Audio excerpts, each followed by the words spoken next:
మామూలుగా పవన్ కళ్యాణ్ కాటమరాయుడు సినిమాపై పవన్ అభిమానులు చర్చించుకోవడం కామన్.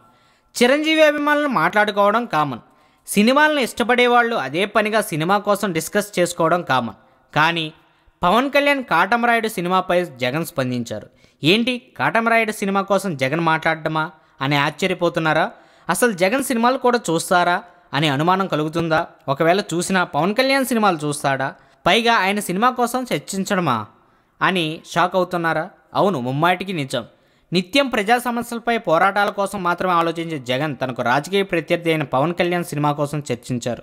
అది కూడా వైఎస్ఆర్సీపీ ఎమ్మెల్యేలతో ఈ విషయం చర్చించడం ఎక్కడో కాదు, హాట్గా సాగే అసెంబ్లీలో. ఇది మరీ షాకింగ్లా భావించవచ్చు, కానీ నిజమే. శనివారం అసెంబ్లీ సమావేశాలు జరుగుతుండగా వాయిదా పడింది. ఈ సందర్భంగా అసెంబ్లీలోని ప్రతిపక్ష నేత వైఎస్ జగన్ ఛాంబర్లో వైఎస్ఆర్సీపీ ఎమ్మెల్యేలతో విరామ సమయంలో చర్చిస్తుండగా ఈ పరిణామం చోటు చేసుకుంది. జగన్ పార్టీ సీనియర్లు పలువురు ఎమ్మెల్యేలతో మాట్లాడుతుండగా Katamarayudu cinema pre release function కోసం చర్చించారు.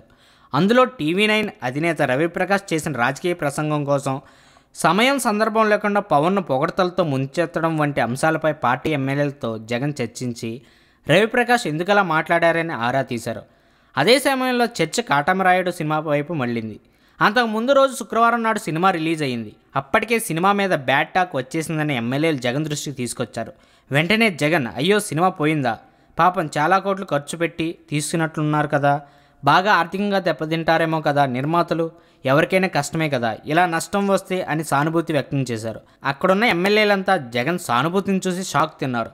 రాజకీయంగా ఎన్ని విభేదాలున్నా సినిమా పరంగా మానవత్వంతో జగన్ వ్యవహరించిన తీరు అందరినీ ఆశ్చర్యపరిచింది. వైఎస్ జగన్ మానవత్వానికి, హుందాతనానికి ఇదో నిదర్శనమని ఎమ్మెల్యేలు చర్చించుకున్నారు. అది సంగతి.